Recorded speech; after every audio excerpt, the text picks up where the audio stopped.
এই হায়াতেরও মূল্য আছে যদি সঠিক জায়গায় ব্যয় করতে পারে।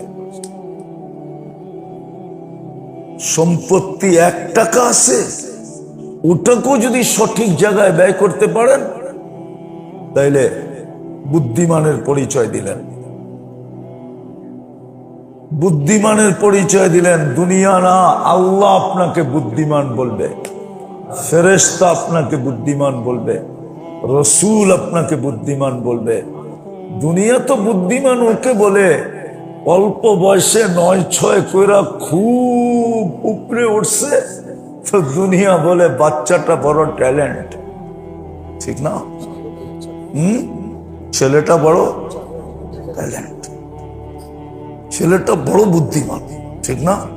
এটা দুনিয়া, আল্লাহ না।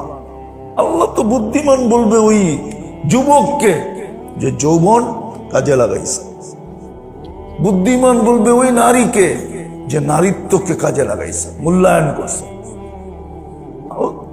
আল্লাহ তো বুদ্ধিমান বলবে ওই পুরুষকে যে পুরুষত্বের মূল্যায়ন করছে। আল্লাহ তো বুদ্ধিমান বলবে ওকে যে দেহের মূল্যায়ন করছে, হায়াতের মূল্যায়ন করছে, যতটুকু সম্পদ দিছে ওটাকে ঠিক মতে মূল্যায়ন করছে।